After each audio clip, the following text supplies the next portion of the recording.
Deus te vê, não é indiferente a sua dor. Deus te entende, quer te envolver de amor. Deus te vê, não é indiferente a tua dor. Deus te entende, quer te envolver de amor. Ele quer te fazer feliz. Tem muitos planos e sonhos pra ti. Basta confiar, saber esperar e Ele agirá. Ele quer te fazer feliz. Tem muitos planos e sonhos pra ti. Basta confiar, saber esperar e Ele agirá. Boa noite, irmãos de caminhada. Olá, irmãos e irmãs, estamos de volta. Mais um dia de nosso encontro, plena Semana Santa. Nós temos algumas coisas para a gente falar hoje. A gente conversar um pouco mais, né, sobre esse momento principal, esse momento forte dentro da nossa igreja católica, né? Sim. Mas a gente vamos conversar, nós vamos falar um pouquinho sobre o Evangelho, falar o que acontece no dia de hoje, terça-feira santa. Como nós fizemos no encontro anterior, vamos fazer a leitura do Evangelho. Não é proclamado, é apenas a leitura, né? E aí a gente pede para vocês dar uma pausa nesse vídeo, né? Para vocês poderem acompanhar conosco Evangelho de João, capítulo 13, né? Em diante, né? E aí vocês pausem ele agora, né? E depois vão pegar e acompanhar a leitura conosco. É sempre bom quando a gente lê a palavra de Deus, vocês poderem acompanhar, né? Fazer o acompanhamento, ok?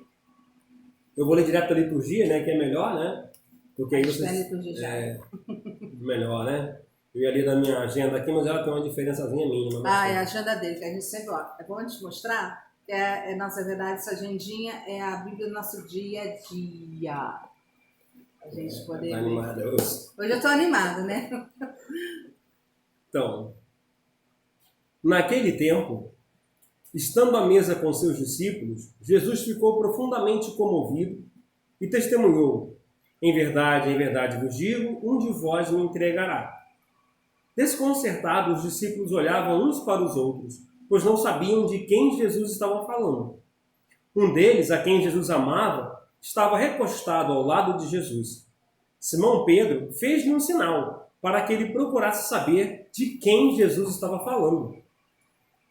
Então o discípulo, reclinando-se sobre o peito de Jesus, perguntou-lhe: Senhor, quem é? Jesus respondeu: é aquele a quem eu der o pedaço de pão passado no molho. Então Jesus molhou um pedaço de pão e deu a Judas, filho de Simão Iscariotes. Depois do pedaço de pão, Satanás entrou em Judas. Então Jesus lhe disse: o que tens de fazer, fazei-o depressa. Nenhum dos presentes compreendeu porque Jesus lhe disse isso.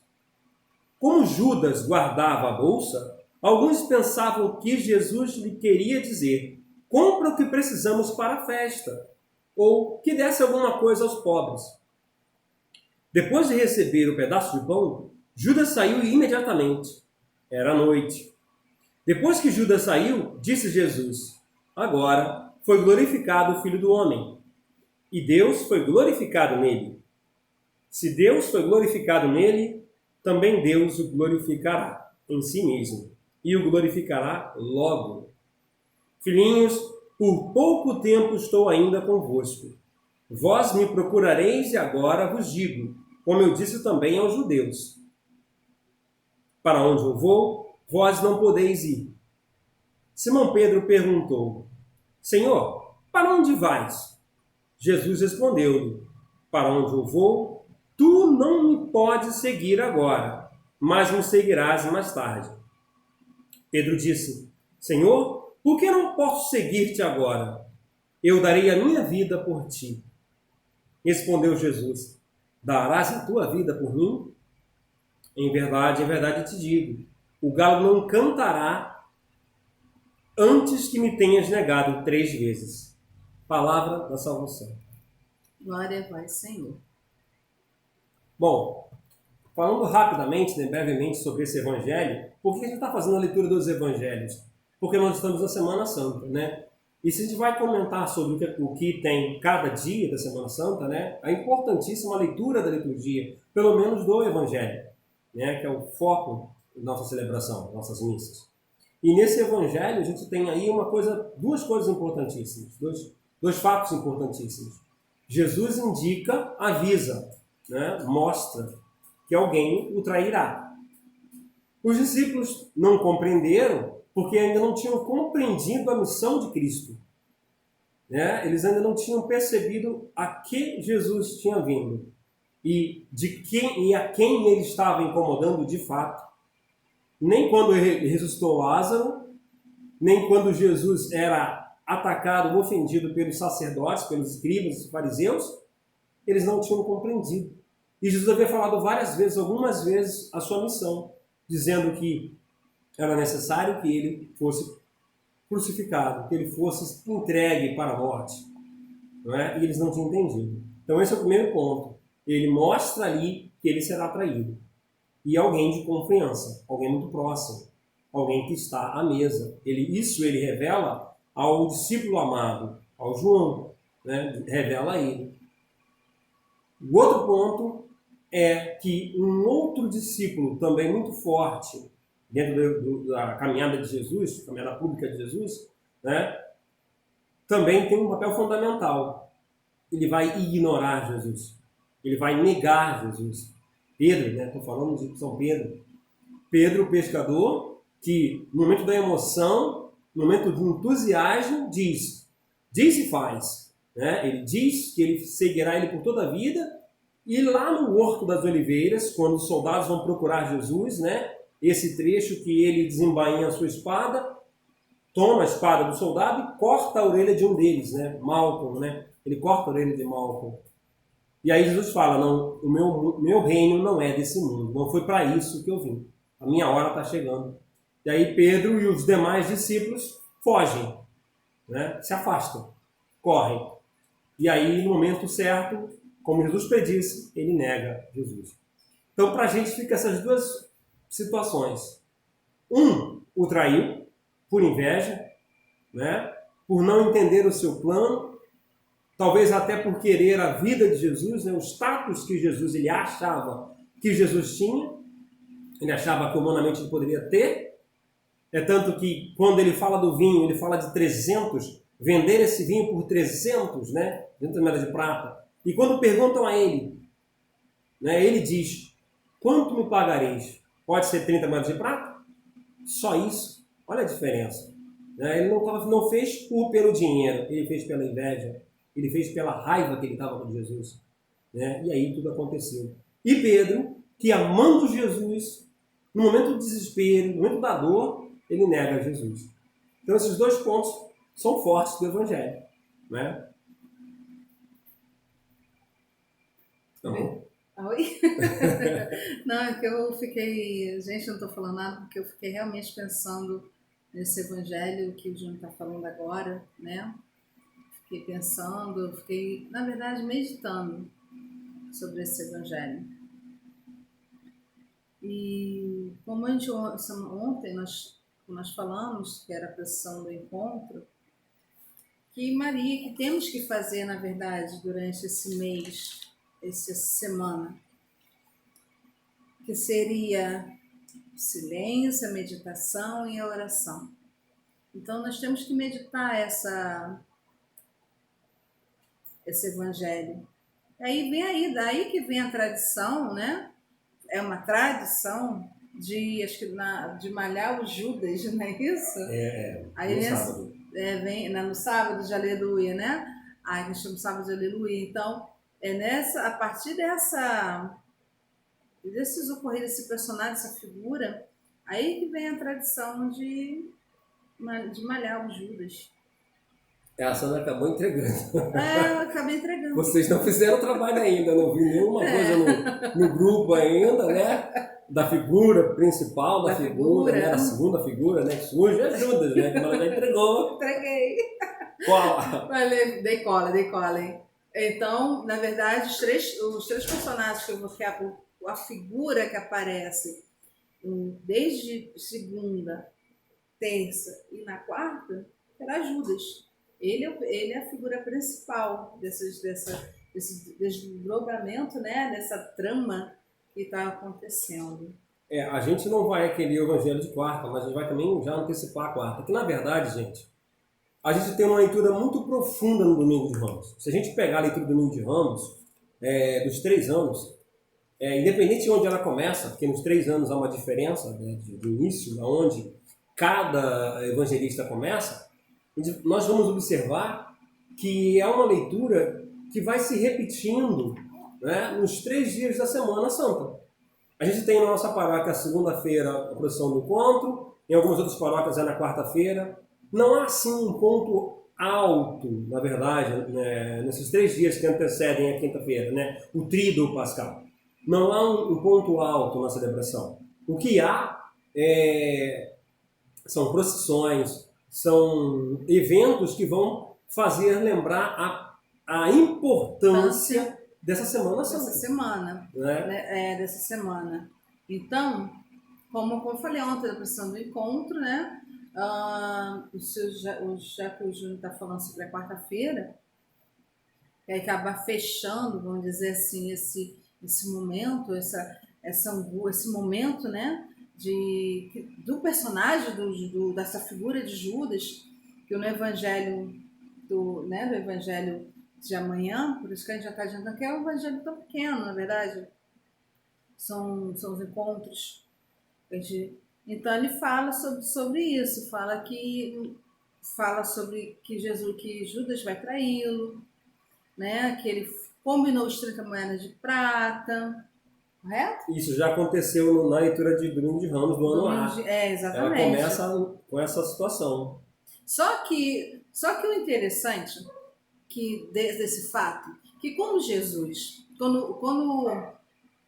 quando Judas foi para a Santa Ceia, antes de ir para a ceia, ele já tinha combinado com os fariseus, os sacerdotes, sobre o valor da sua traição, que foi as 30 moedas de prata.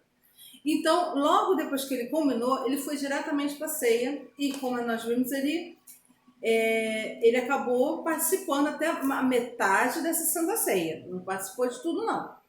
E depois ele foi tão audacioso, né? Ele foi tão audacioso que ele sabia o que ele ia fazer. Ele ainda pergunta: Jesus, mestre, caso serei eu? Ele sabe quem vai ser ele. Mas ele foi a cara de pau dele, é tão grande que pergunta. Deboche. Debochando de Jesus, que será que serei eu? Alguns autores, alguns diretores até fazem bem dramática, né? Bem forte essa cena. Mas Jesus só que é muito interessante que Jesus fala assim: tu que dizes, eu não estou falando nada, eu não falei nada, apenas falei o que o João perguntou, ele respondeu para o João, bem baixo, vocês verem, olha só a descrição de Jesus. Ele falou, para João, aquele que eu colocar, der amor, né, você vai ser o traidor. Só que João não presta atenção. Ou não acredita. E aí Jesus foi tão discreto nesse momento, que ele falou, como o Júnior falou no Evangelho, se tiver que fazer, faça logo. Então ele levantou e ele foi. Como aí foi quando a leitura fala, então, deve ter acontecido, deve ter faltado alguma coisa, e Judas foi comprar. Porque ele era tesoureiro, ele tinha dinheiro. Mas não, olha só a delicadeza que Jesus teve, Júnior. Não falou para todo mundo, foi ele, não. Vai, baixinho perto dele. Vai fazer logo o que você tem que fazer. Satanás arma todo o esquema para Jesus se colocar ali e ele, mais uma vez, deixa ele sozinho. Quando Jesus olha para ele e diz, tu dizes, ele não está falando com Judas Iscariotes. mas com Satanás que havia apoderado-se do corpo dele, ou seja, das ideias dele, Sim. do pensamento dele. Quando a gente está com ira, quando a gente está nervoso, quando a gente está prestes a fazer uma coisa ruim, pode ter certeza. Se quando a gente está na graça, os anjos de Deus se aproximam, quando a gente está fora da luz, o inimigo também se aproxima. Sim, aquela questão do anjo bom, né, e do demôniozinho do lado, né? Quantas vezes a gente escutou pessoas que fizeram várias coisas erradas falando, né? Eu vi uma voz interior que me levou, e o contrário também, eu vi uma voz interior que me levou a fazer aquilo. Então, isso tudo é de parte de quem nós escutamos, quem nós queremos escutar. Para onde nós queremos ir? Para a luz ou virar-se para as trevas? O Evangelho diz, quando Judas sai, a palavra já era noite. Já era noite. As trevas, o outro Evangelho diz, as trevas pairaram sobre o mundo. Por quê? Porque a criatura iria entregar o Criador. Mas esse Evangelho de hoje foi tão interessante que acontece? Que quando Jesus... Que quando Jesus falou para mandou ele fazer o que tiver que fazer lá para entregá-lo uma vez, ele ficou por quem ele queria que ficasse, foi as orientações da igreja. Ele deu as orientações, seriam, vamos dizer assim, os colunas da igreja. Sim. Então ele acabou, isso Judas não pegou. Porque ele foi fazer o que ele tinha que fazer. Mas ele acabou dando orientações. E aí que tem um evangelho que Jesus fala assim, como eu esperava eu estava ansioso para ter essa Páscoa com vocês. Exatamente. Gente, essa parte, né? Depois que Judas sai, que ele fala da negação de Pedro, ele começa, você vai ter lido na Quinta-feira Santa, ele começa a falar, é fantástico. São as diretrizes da igreja. São as diretrizes da igreja. Na verdade, as diretrizes do amor de Cristo, né? Ele vai dizendo ali para os colunas da igreja as diretrizes do amor. O que você tem que fazer para seguir meu mandamento? Tá ali. Fantástico. Fantástico. Muito. Aí ele fala, ele dá toda a orientação. Os discípulos ali, como fosse o mandamento do amor, né? Então ele começou a falar exatamente aquilo, orientar. Isso é uma coisa que vai acontecer na quinta-feira. Não vamos também nos adiantar para quinta-feira. Não vamos adiantar. É bem longo. Só estamos adiantando um pouquinho. Só para a gente deixar uma coisa bem clara, quando eu falei que não tinha assim, um ponto alto na liturgia e que cada diocese, cada pároco, né, cada bispo vai procurando fazer alguma coisa diferenciada, uma coisa também que é diferenciada é a quarta-feira. A quarta-feira, na nossa diocese, tem a Missa de Santos Óleos.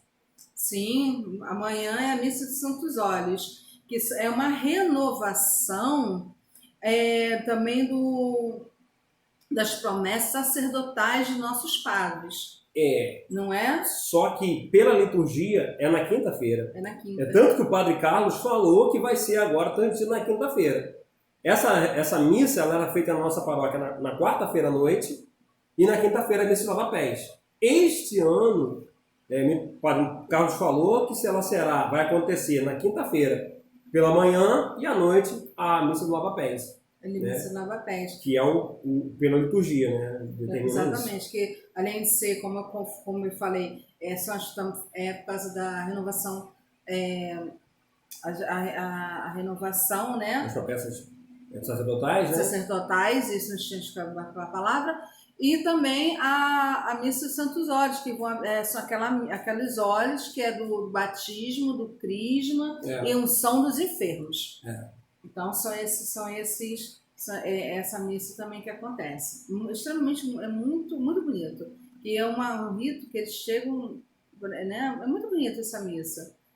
Infelizmente, eu não tive a oportunidade de participar, mas o Júnior participou já, né? dessa missa. É muito profunda, né? Tudo que ali é colocado, ali é feito, é muito profundo. É algo que mexe realmente com a nossa espiritualidade. Sim, né? Sim. Esse ano, dessa forma, vai ser diferente, né? Vai ser com a gente em casa, né? Participando online, mas vai ser também muito espírito. Deixemos-nos tomar dessa espiritualidade que esse tempo, que esse momento... né, pede.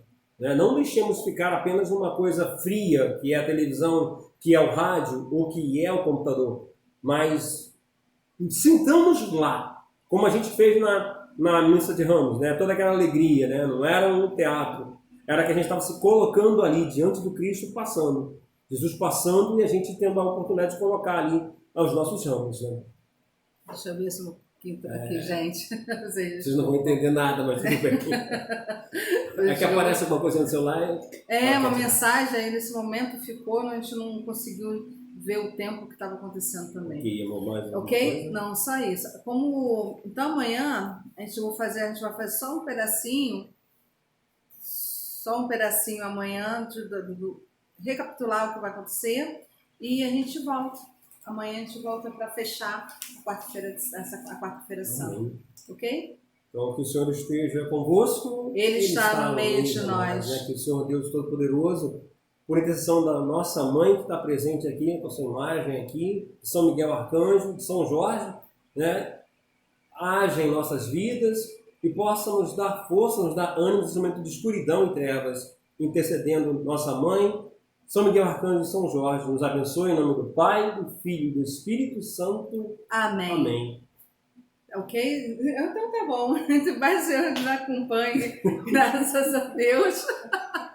Ai, tchau, gente. Valeu, galera. Tchau. Beijo, tchau.